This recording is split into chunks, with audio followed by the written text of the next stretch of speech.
Hello mga kafamilya, so di ana sad no. Ako lang ni ipakita ninyo no ang ako ang bag-o nga napalit sa Shopee, nabudol na sad ta sa Shopee. Pero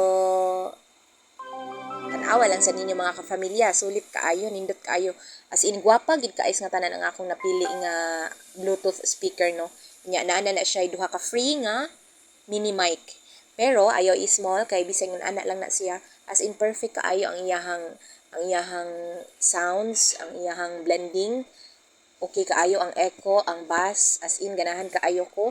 And good thing ani no, kay almost 1.5 year ko na nagigikan pagpalit na ako. Pero buya-buya gid mga kafamilya as in. Dugay gid siya malobat, i-charge na ko siya, ma-full charge siya, gamito na ako, madagan siya 4 to 6 hours. Usa siya malobat, kanang straight. Na try na nako kay kapila na ni nako siya gida. Ang nakanindot ani niya mga kafamilya no, kay kanang sama labi na sa ubang mga nanay diha nga sama nako nga usagid sa ako ang kanang hilig ba kanang ako ang pinaka me time is kanang magkanakanta gani ko no, da bahala na nang akong tingog diha og excuse lang sad sa ako mga silingan pero ganahan gid kay ko.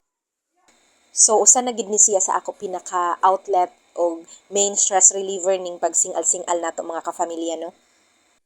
Post dire ang shop nga ako napalitan, as in thumbs up gid ko sa seller, as in ganahan gid ko, promise. So tan-awan ninyo, sulit ang akong nabayran, maay ka ang seller, niabot og sakto kompleto, why damage. So thank you for watching mga ka-familia, bye.